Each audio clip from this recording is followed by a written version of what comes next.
목요 묵상 세미나 제1장 말씀의 균형 세 번째 시간입니다.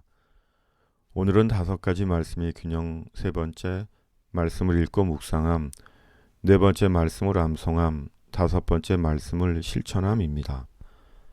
5가지 말씀의 균형 세 번째, 말씀을 읽고 묵상함은 다른 균형의 말씀과 마찬가지로 말씀의 5가지 균형에서 결코 뺄 수 없는 중요한 균형입니다. 성경은 사람은 육과 혼과 영이 있는 존재라고 말씀합니다.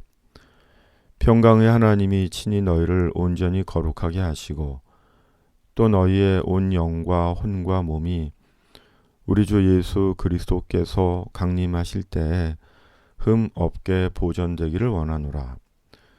하나님의 말씀은 살아있고 활력이 있어 좌우의 날선 어떤 검보다도 예리하여 혼과 영과 및 관절과 골수를 찔러 쪼개기까지 하며 또 마음의 생각과 뜻을 판단하나니 영과 혼과 육의 결합과 조화 속에 존재하는 하나님의 피조물이 사람입니다. 다시 말해 사람은 영혼과 육체가 있는 존재입니다. 그리고 육은 늙고 시들고 소멸하는 사람의 가시적인 실제라면 영혼은 불가시적이지만 사람의 근본적인 생명과 직결된 본질적인 실제입니다. 그리고 육체가 몸을 위한 양식을 필요로 하듯이 인간의 영혼도 영혼의 양식을 필요로 합니다. 그러기에 성경을 일컬어 생명의 양식, 영혼의 양식이라 말하기도 하는 것입니다. 그리스도인이 말씀을 읽는다는 것은 영혼의 양식을 취하는 것과 같습니다.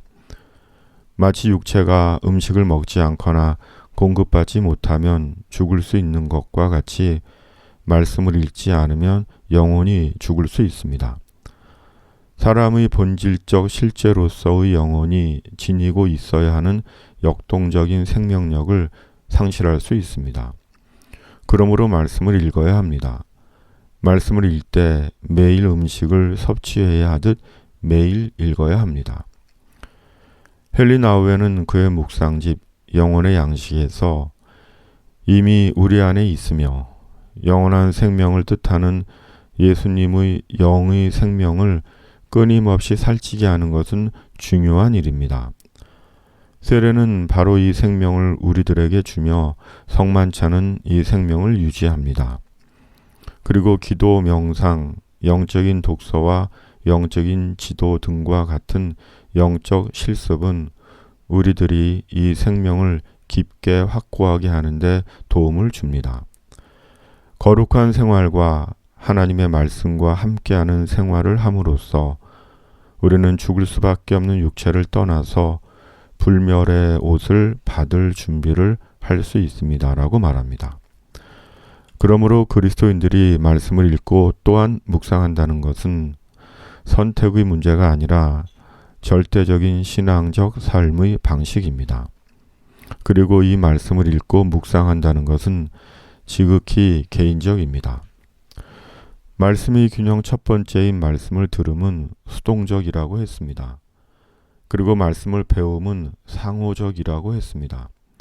그러나 말씀을 읽음과 묵상함은 지극히 개인적입니다.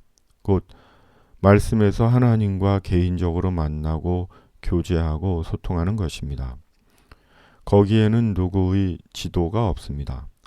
누구의 지도가 들어와서도 안 됩니다. 오직 말씀에서 성령님의 도우심 가운데 내가 만나는 하나님, 내가 만나는 예수님입니다. 영적으로 인격적으로 내가 만나는 하나님, 내가 만나는 예수님만 있습니다. 이것이 말씀을 읽고 묵상함의 본질이고 핵심이며 다른 말씀의 균형들과의 완벽한 조화입니다. 그러므로 말씀을 읽고 묵상함을 통해 내가 만난 하나님, 내가 만난 예수님, 내가 만난 성령님을 고백하고 말해야 합니다. 5가지 말씀의 균형 네 번째는 말씀을 암송함입니다. 축적된 말씀은 기적을 낳는다고 했습니다. 말씀을 암송함은 기적의 비밀과 약속을 잉태하고 있습니다. 오래전 대부분의 교회 학교에서는 성경 암송 대회를 했습니다. 그리고 지역적으로 교회 대항 성경 암송 대회가 열리곤 했습니다. 때로는 청장년들도 성경 암송 대회를 했습니다. 그 당시 교회 학교 아동부 교사로 봉사하던 저는 아이들과 함께 성경 암송 대회를 준비하며 어린 아이들의 입에서 나오는 외운 성경 말씀이 실로 아름답다는 생각을 많이 했습니다. 그리고 지역별 성경 암송 대회에 나가 상을 받기도 했습니다. 그러면 당시 저녁에 드렸던 주일 찬양 예배 시간에 아이들이 교우들 앞에서 말씀을 암송하기도 했습니다. 그리스도인의 신앙은 자기속에 말씀을 쌓아가는 것입니다. 왜냐하면 우리의 믿음이 말씀에 대한 믿음이고 말씀과 우리의 믿음과 삶이 불가분의 관계 속에 있기 때문입니다. 그러므로 그리스도인으로 내 속에 말씀을 쌓아가는 것은 매우 당연하고 자연스러운 그리스도인의 삶의 방식입니다. 몇 년 전 교우들을 인솔해 성지순례를 다녀온 적이 있습니다.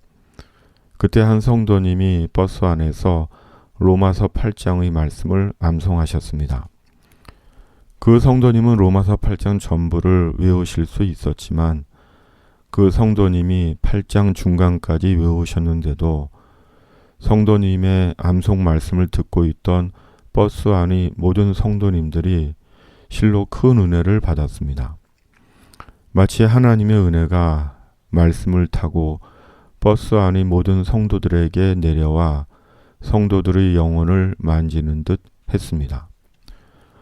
우리가 말씀을 암송한다는 것은 단순히 말씀을 기계적으로 읊는 것이 아닙니다. 말씀이 내 삶을 장악하는 것입니다. 말씀이 나를 점령하는 것입니다. 우리가 말씀의 지배를 받고 말씀의 다스림을 받고 말씀의 주장하심 아래 놓이는 것입니다. 그러므로 내 안에 쌓인 말씀이 많으면 많을수록 말씀은 우리 삶의 복된 능력이 됩니다. 우리가 하나님의 능력 속에 있게 합니다. 말씀 가운데 행하시는 성령의 능력이 우리를 붙듭니다. 내 안에 말씀을 붙잡고 기도하게 하고 우리 삶의 길을 잃지 않으며 주님 안에서 목적이 분명한 자기 인생을 삽니다. 우리가 하나님의 말씀을 암송했다고 당장 말씀의 능력이 나타나는 것은 아닙니다. 말씀을 암송했다고 말씀대로 즉시 이적과 기사가 일어나지 않습니다. 아무리 말씀을 암송해도 삶에 아무런 변화도 없고 인생이 한순간에 달라지지 않습니다. 세상이 새로워지지 않습니다. 모든 것은 여전히 그대로입니다. 그러나 내 안에 축적된 하나님의 말씀은 결코 죽은 화석 같은 말씀이 아닙니다. 살아있어서 반드시 이루어지는 말씀입니다. 이 말씀은 나의 고난 중의 위로라. 주의 말씀이 나를 살리셨기 때문이니이다. 그리스도의 말씀이 너희 속에 풍성히 거하여 모든 지혜로 피차 가르치며 권면하고 시와 찬송과 신령한 노래를 부르며 감사하는 마음으로 하나님을 찬양하고 아이들아 내가 너희에게 쓴 것은 너희가 아버지를 알았으며 아비들아 내가 너희에게 쓴 것은 너희가 태초부터 계신 이를 알았으며 청년들아 내가 너희에게 쓴 것은 너희가 강하고 하나님의 말씀이 너희 안에 거하시며 너희가 흉악한 자를 이기었음이라. 끝으로 5가지 말씀의 균형 5번째는 말씀을 실천함입니다. 5가지 말씀의 균형의 결론은 말씀을 실천함입니다. 왜냐하면 말씀은 믿음과 함께 실천하기 위한 말씀이기 때문입니다. 행함을 위한 말씀이기 때문입니다. 순종을 위한 말씀입니다. 너희는 나를 불러 주여 주여 하면서도 어찌하여 내가 말하는 것을 행하지 아니하느냐. 듣고 행하지 아니하는 자는 주추 없이 흙 위에 집 지은 사람과 같으니 탕류가 부딪힘에 집이 곧 무너져 파괴됨이 심하니라 하시니라. 너희는 말씀을 행하는 자가 되고 듣기만 하여 자신을 속이는 자가 되지 말라. 누구든지 말씀을 듣고 행하지 아니하면 그는 거울로 자기의 생긴 얼굴을 보는 사람과 같아서. 그리스도인의 신앙은 행함의 신앙입니다. 행하지 않는 믿음은 거짓 믿음입니다. 그리고 그 행함은 말씀을 행함입니다. 자신의 뜻과 이기적인 목적을 행하는 것이 아닙니다. 말씀을 행함입니다. 말씀에 순종함입니다. 그리고 그 행함과 순종은 예수 그리스도의 복음과 하나님의 나라를 위한 행함과 순종입니다. 종교적 규정을 지키고 도덕률을 따르는 것이 아니라 예수 그리스도의 구원과 천국을 위한 순종과 행함입니다. 결코 교리적이고 형식적인 순종과 행함이 아닙니다.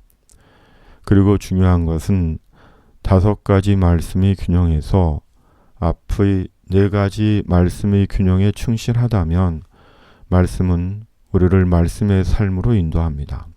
왜냐하면 말씀은 스스로 행함의 능력이 있는 살아있는 말씀이기 때문입니다. 그리스도인의 행함의 의지는 말씀의 의지로서 말씀 가운데 행하시는 성령께서 우리를 말씀의 삶으로 이끄시기 때문입니다. 그러므로 말씀의 실천만을 강조하면 자칫 자기 모순과 자기 허위에 빠질 수 있지만 일정하게 말씀의 균형의 옷을 입는다면 말씀 가운데 행하시는 성령의 도우심 가운데 절제되고 온전한 그리스도인의 삶을 살게 되는 것입니다. 목요 묵상 세미나 제1장 말씀의 균형은 이것으로 마칩니다. 다음 시간은 제2장 묵상의 의미입니다. 감사합니다.